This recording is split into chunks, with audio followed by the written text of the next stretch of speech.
Velkommen til vores hus i Gudhjem Feriepark. Den her video er tiltænkt til, at man gør opholdet en lille smule lettere og lige introducerer til de forskellige ting, der kan være lidt udfordrende. Specielt komfuret her kan volde lidt udfordringer, hvis man ikke har prøvet det før. Så intro til det. Tænd sluk her. Den her den fungerer som en magnet drejeskive. For at kunne sætte varme på en af kogepladerne, skal den trækkes op mod det hjørne, man gerne vil aktivere, eller ned, og skrue frem og tilbage.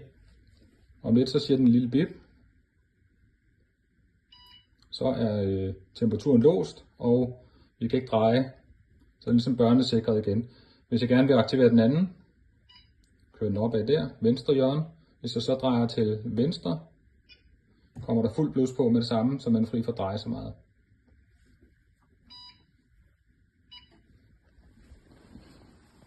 Ovnen, indstilling af ovnfunktion her, varmlåst, over- og undervarme og temperatur på her. Ovnen giver ret meget af sig selv. Køleskab, tænd- og slukknappen sidder heroppe. Så er jeg i gang i det, slukker igen. Varmeblæseren, skru op og ned for temperaturen. Det er vigtigt at pege op mod varmeblæseren for at aktivere indstillingerne.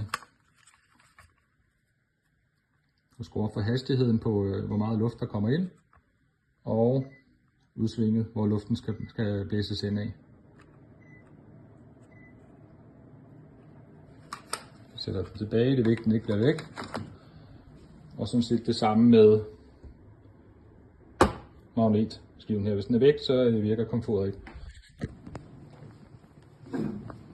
Hvis man vil spise udenfor, kan det være en god idé at for eksempel bare stille sit mad her.